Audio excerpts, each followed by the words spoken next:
Well, I was looking for fabulous food, so that's what led me to the website first.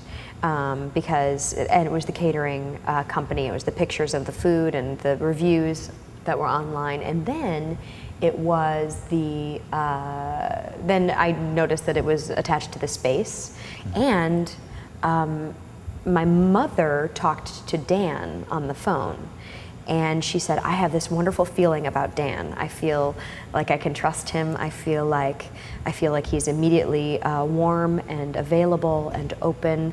And we're from the Midwest, and Dan's from the Midwest. That must play into it somehow. So once my mother, and Dan said, we can do it in 3 months. It's not a problem. And he was one of the first voices of like positive energy of like, of course, you're not crazy to want to get married in 3 months. That's fine. You can totally do it. Whereas, when I went to go get the dress, they were like, oh no, there's no way we could do that quickly. Absolutely not. And then there must have been other things standing in our way that I can't think of right now. But Dan was a true facilitator, and truly, we felt like we were in good hands with him right from the start. Absolutely. And I was out of town because I told working, you I proposed to her during the week off. Yeah. She was off. She instantly went away, and I think I proposed to you on a Thursday, and you left on that weekend, and you called and said, we found the space online, but you have to go look at it. You're the only one in town.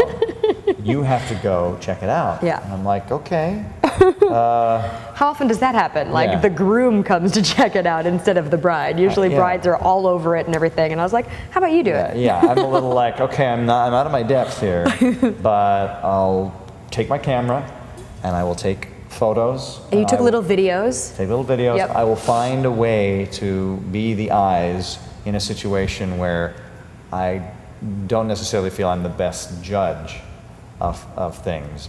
However, the space is so beautiful and so malleable. I mean, it's. I still can't believe that this space. I've seen it in many different, designed in many different ways, and I don't know what I'm trying to say there. But it was so everything seemed possible, right. and with Dan's sort of open heartedness, it just seemed that it was the best. And I felt of all worlds. Dan's imagination was going to make up for any shortcomings I might have in that area. So I took the photos, and we managed to, within a week of proposing to you, we had a date, and we had the venue, and we had Dan. Yep. I started to cut out pictures from magazines, and not. He said, don't necessarily limit yourself to magazines that are geared towards weddings or bridal magazines. Go look in home decor, look in fashion magazines, look in floral magazines, anything. So that's what I did. I cut out pictures of architecture. I cut out pictures of trees and foliage and outdoor landscapes. Just sort of anything that was going to give a visual for what words couldn't accomplish. And he was so good at just assimilating and saying and showing me which images would work together and which images maybe wouldn't. And sort of editing me, because I tend to, look for the entire, spectrum. And he said, well, these things sort of are cohering into one idea over here, and these things are cohering to another idea. So you have to sort of make those decisions. And he was just very, very helpful in accomplishing all of those things. We were able to combine elements of sort of old Hollywood glamour with a soft, wonderful candlelight and some spectacular flowers. And there's been the wonderful draping, I don't want to say drapery, but the You the could say, hanging fabric yeah, to create from the ceiling. to turn the square edges of the space into these soft flowing curves, and very romantic, which is good because it was a wedding. I think the idea for the wedding, I wanted it to feel like a cocktail party. I didn't want it I didn't want people to be trapped at tables, and I wanted everybody to feel. I wanted a festive, mingly, fun atmosphere. So Dan had the idea of doing a 3-course past dinner.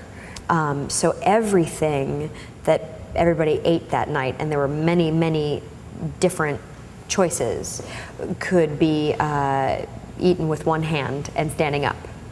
So we had a little soup, we had a little lamb chop, we had shrimp skewers, we had something vegetarian because we had vegetarian people, but a lot of different things and things that could just be passed around. And people said at the end of the evening that it felt like a full meal because you were just so excited to try the next thing. And to my mind, that's a good party, when you can eat and talk and eat, and you don't have to sit down and feel sort of constricted by that. Let's not forget the cake.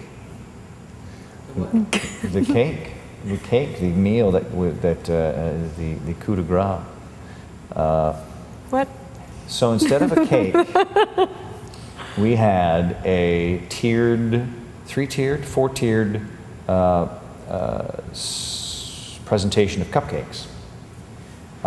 So in the approximate shape of a tiered cake, except they were miniature. I don't know if they were miniature cupcakes. I believe they were small cupcakes. Yeah. Which was great because it fit with the whole motif of past courses, and it was great. It was also great to be doing something different and still beautifully presented, and it was wonderful. Yeah. And finished off with a little miniature coffee. There was a coffee service as well. Yeah, yeah. On the day of, I have to tell you that I didn't notice anyone at all. And I mean that in like the most complimentary way. I just remember my friends and my family having a terrific time, and it all seemed to sort of magically, effortlessly appear and disappear and flow. I don't remember ever, asking for anything or needing. All my needs were met. I have no recollection of even people serving me. I don't even know. That's such a weird thing to say. That's the best compliment you can make, isn't it? That you didn't see the strings or the wires. It was like magic. Yeah.